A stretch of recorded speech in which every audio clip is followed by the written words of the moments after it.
شفتش حد من البهوات اللي اتكلموا في هذا الامر في كل المحطات وفي كل الصحف اياها. ما حدش جاب سيره على الاطلاق التعدي اللي بيحصل يوميا بما فيهم هذا اليوم على قوات الشرطه اللي واقفه في مكانها بتحمي منشآت الدولة. محدش جاب سيرتهم.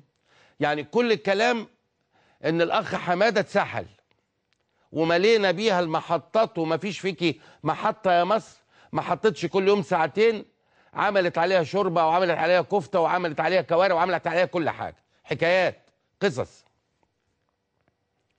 لكن ما شفتش واحد من هؤلاء الشرفاء اللي اتكلموا في هذا الامر جاب سيره الجانب الاخر اللي هم الرجال الشرطه اللي واقفين بيحموا منشآت الدوله. طب هات اي مشهد فيك يا مصر حصل فيه اصابات او وفيات، شوف الحكايه والسيناريو بيشتغل ازاي. على فكره بقول هذا الكلام لامن هذا البلد، لان انا هوصل معاكم للاخر وهطرح سؤال في الاخر. يعني انا بتكلم الكلام ده لا انا متحيز لرجال الشرطه ولا يفرقوا معايا ولا ده يفرق ولا ده يفرق خالص، اقسم بالله يمين يحاسبني عليه ربنا. كان انا بتكلم لامن هذا الوطن وامانه. كل اللي اتكلموا في موضوع الاخ حماده ما اتكلموش عن الناس اللي بتروح بما فيهم هذا اليوم اللي بترمي على قوات الشرطه الطوب والحجاره والمولوتوف والصواريخ والشماريخ، والناس واقفين فقط لا غير بيحموا منشآتك يا مصر، ويفضلوا واقفين صامتين وصامدين لغايه لما يوصلوا لغايه بوابه القصر الاتحاديه وعايزين يقتحموه، والتانيين بيؤثروا السلامه وعدم التعامل، واللي وقع فيهم شهيد واللي وقع فيهم مصاب واللي اتفقعت عينه واللي من رجال الشرطه محدش جاب سيرتهم. وكل الكلام اللي يطلع يقول لك على الدوله وعلى رئاسه الدوله ان تحمي المتظاهرين من عنف وبطش الشرطه. يا اخي اذا لم تستحي فقل ما شئت، اذا لم تستحي فقل ما شئت. هو الناس اللي كانوا رايحين يقتحموا السفاره الامريكيه وتم ايقافهم عند سيمون بوليفار و24 ساعه في ال 24 ساعه ضرب طوب وحجاره وزلط ومولوتوف وصواريخ وشماريخ على قوات الشرطه. هم دولت اللي تم الاعتداء عليهم. الناس اللي واقفين عند قصر الاتحاديه بيحموا هذا القصر لانه رمز من رموز الوطن ومنشأة للدوله في كل الاحوال. ما حدش جاب سيره ان الناس دولت، يعني انا مش عايز استخدم الفاظ انا مش متعود عليها، لكن ما حدش في القنوات ولا البهوات ولا الهوانم جاب سيره ان الناس دي رايحه 24 ساعه في ال 24 ساعه ضرب بكل الوسائل في محاوله لجر استفزاز غير طبيعي. لكن العناوين والمانشيتات تطلع واللبقاء الجامده جدا في المحطات تطلع عنف الشرطه على المتظاهرين المسالمين. اي متظاهرين مسالمين؟ اولا لا يمكن دول يكونوا متظاهرين حقيقيين ابدا. اللي يروحوا يعتدوا على اخواتهم وابنائهم من رجال الشرطه بالطوب والحجاره والزلط والمولوتوف وكذا وكذا وكذا، هل دول ابناء هذا الوطن؟ وهل دول ابناء الوطن ودول ابناء البطه السوداء من رجال الشرطه؟ طب خليني اسالك سؤال تاني. تعال ناخد قرار كده مع بعض على الهوا. يا رجال الشرطه سيبوا قصر الاتحاديه، امشوا روحوا. يا رجال الشرطه سيبوا سيمون بوليفار وسيبوا فندق سمراميس وسيبوا الكلام ده، روحوا بيوتكم. مش عايز اشوف بدله سوداء في الحته دي. يا رجال الشرطه اخلوا مداخل الاقسام كلها بتاعت مصر، محدش يقف قدامها. يا رجال الشرطه مالكوش دعوه بمحطات الكهرباء خالص، اللي عايز يخش يخش، ولا محطات الميه ولا قناه السويس. سيبوا كل الاماكن دي محدش يقف فيها. بما ان المتظاهرين بيروحوا في سلام وامان ولهم رغبه في اقتحام كل هذه الاماكن، سيبوهم. دول ناس سالمين يا جماعه، انتوا خايفين من ايه؟ سيبوهم. ايه رايكم في الاتفاق ده؟ يعني انتوا شايفين الاتفاق ده لطيف حلو؟ لانه كل القنوات بتطلع وكل الصحافه اياها بتطلع ان التعدي من رجال الشرطه دائما بشكل عنيف وكذا وكذا وكذا على المتظاهرين العزل الامنين السالمين اللطاف الجمال الخفاف الظراف لكل حاجه. طب ما دام فيهم كل الصفات الحلوه دي، سيبوا يا رجال الشرطه اماكن كنتوا قاعدين فيها ليه؟ كل بتوع اللي قدام الاتحاديه سيبوا يا جماعه، اللي عايز يخش القصر يخش، انتوا مالكم؟ ويا اللي واقفين قدام ادارات الكهرباء والوزارات والمحافظات وكذا، سيبوا خش المحافظات. واللي واقفين قدام الاسام عشان يمنعوا الناس ان هم يخشوا ويهجموا على الاسام، دول ناس لطاف، سيبوهم يخشوا. انتوا مالكم ومالهم؟ واللي عند قناه السويس لا اخلي خلي اللي عايز يخش القناه ده بيزور، ده رايح يتفرج على قناه السويس. ده اللي احنا عايزينه؟ هل ده المشهد اللي اخواننا في الفضائيات عايزاه؟ هل ده المشهد اللي احنا عمالين نضغط طول الوقت على رجال الشرطه ضغط اعلامي رهيب وبشع، عايزين نوصلهم للمرحله دي؟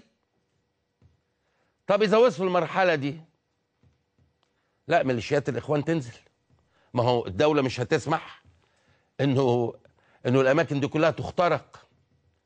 طب ما لما ميليشيات، اذا كان في ميليشيات، انا ما اعرفش طبعا، بقولها كده جزافا يعني، اذا نزلت تشتبك. طب واذا اشتبكت، هو ده شعب وده شعب، ولا ده شعب وده حاجه تانيه؟ الله اعلم. السؤال الاجابه مش عندي. اللي انا بقوله ده هو اللي بتفعله القنوات الان، قنوات التوك شو. اخ ابو شعر مسبسب اللي راح المستشفى قاعد جنب الراجل وعمال يا سيدي. انا بدأت حواري وقلت وقعة لا انسانية فيها، ووقعة لا تنم عن ادمية من ارتكبها، خلاص ويحاسب. وانتهينا. انا ما ببررش العساكر ارتكبوها ليه، لكن انا بقول لك دول كفروا، استغفر الله العظيم يا رب، من كتر الخبط والضرب والرقع فيهم، وزمايلهم عماله تتساقط من الطوب والحجاره، واللي تدفع عينه واللي كذا واللي كذا، فاض بيهم. لكن لا يبرر، ما بديش مبرر خالص، الكلام يبقى مفهوم. بس بقول لك مشاعرهم دول ايه؟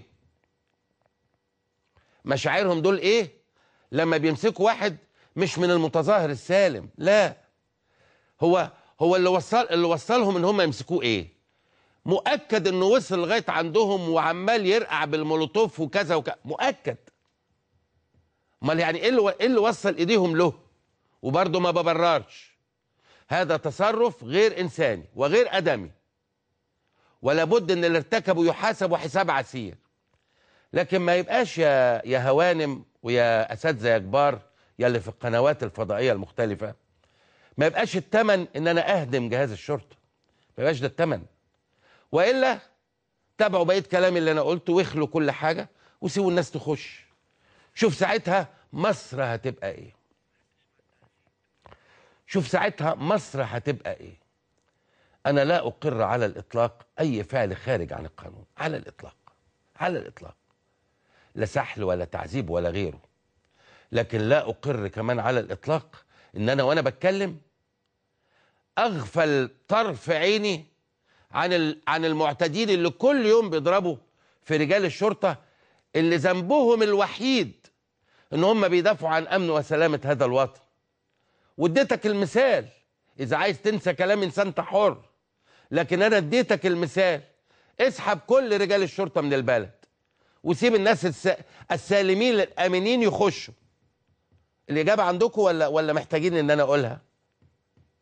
اذا ما كانتش عندكم ستنقلب مصر الى جهنم حمراء، وستضيع فيها كل الحقوق. انا بوصل كلامي للبهوات بتوع الفضائيات، فرفقا بالوطن. الوطن بيحتاج ابنائه، والوطن بيحتاج رجال الشرطه. اذا كان في عسكري او اتنين او ضابط او اتنين خرجوا عن النظام العام والانسانيه والادميه، هيحاسبوا ولازم يحاسبوا ويعلن عن الراي العام. لكن خليكم معتدلين وانتوا بتتناولوا الامور، وانت واخد الجانب ده الى اخر درجاته. ما تنساش يا اخي الجانب التاني اللي واقف في مكانه. احنا عمرنا في حياتنا شفنا الشرطه كده. عمرنا في حياتنا شفنا الشرطه بتقف صف وتفضل تتضرب بالساعتين ثلاثه وبعدين تبتدي ترد الاول بالطوب؟ عمرنا شفناها؟ ولا هي دي الحريه اللي احنا اتعلمناها؟ وهو ده الاسلوب الجديد في التعامل بحريه وديمقراطيه؟ اذا كانت دي الحريه، عليه العوض في الحريه، وعليه العوض في البلد، وعليه العوض في الديمقراطيه اللي احنا اتعلمناها. اذا كانت الثوره جابت لنا هذا الامر، عليه العوض. عايز تتظاهر، تظاهر بسلميه. وممكن واحد يقول لك ما هو الدوله مش سائله فينا، ما لازم نطلع عين الدوله عشان خاطر تسال فينا. منطق. لكن ذنبه ايه رجل الشرطه اللي اتحشر في وسطيكم؟ ذنبه ايه رجل الشرطه اللي اتحشر في وسطيكم؟ عشان كده لابد ان انا احمل الدوله ممثله في رئيسها انه لابد على وجه السرعه ان يحدث التوافق الوطني. لان انا عارف ان المنطق الناحيه الثانيه في بعض الاحوال يقول لك ايه؟ طب انا هطلع اتظاهر وهقف مسالم وساعه وساعتين ويوم ويومين، وفي النهايه البهوات مش هيسالوا فينا.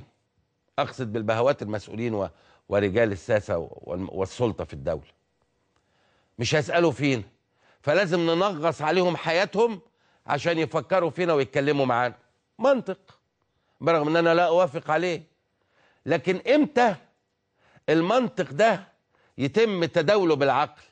اذا الجانب الاخر وهو السلطه اغمضت العين تماما عن مطالب تراها حق لهذا الشعب. مطالب تراها حق لهذا الشعب، واعتمدت على الدعوه الى سلميه المظاهرات. الكل مشارك. لكن المحشور الوحيد في هذا الامر، وليس برغبه منه ولكن عنوة واضطرارا، هم رجالة الشرطة. رجالة الشرطة هم دولة المحشورين اللي بينزلوا عايزين يوروا لرئيس الجمهورية احنا مش هنسكت، واذا كنا احنا مسالمين وانت مش سامعنا، لا ده احنا هنعمل لك ازعاج رهيب. هيضربوا في مين؟ هو عايزين يضربوا في القصر، مش هيخشوه. طب مين اللي بيحميه؟ الشرطة. عايزين يضربوا في الاقسام، طب مين اللي بيحميه؟ الشرطة. عايزين يضربوا في الكهرباء، مين؟ الشرطة. كل ده هو عايز يعمل كيوس، عايز يعمل فوضى علشان الرئيس يحس بيهم. وارد، منطق. طب مين اللي مزنوق ومحشور وعمال يتضرب ويتهان؟ هم رجال الشرطة. عشان كده انا بقول لاخواننا في الاعلام كفايه ضغط على رجال الشرطه، كفايه. كفايه اللي هم فيه. هم تحملوا ما لا يتحمل بشر في سبيل استقرار هذا الوطن. لانه لو هم عملوا اللي انا قلته من شويه، سابوا هنا وسابوا هنا وسابوا هنا وسابوا هنا، بلد دي هتبقى جهنم، مش تبقى بلد، مش تبقى بلد. وده عمره ما هيحصل، عمره ما هيحصل. حبيت اقول الكلمتين دول لمن يحمل ضمير وهو بيتكلم. وكمان اذا كان ما عندكوش كلام تملوا بيه برامجكم، نقصوا مده البرنامج. اذا كان 3 ساعات خليه ساعه، ساعه ونص. ما انتوا بعد شهر واتنين الكلام عندكم هيقل جدا، لان مش هيبقى فيه احداث حقيقيه في البلد.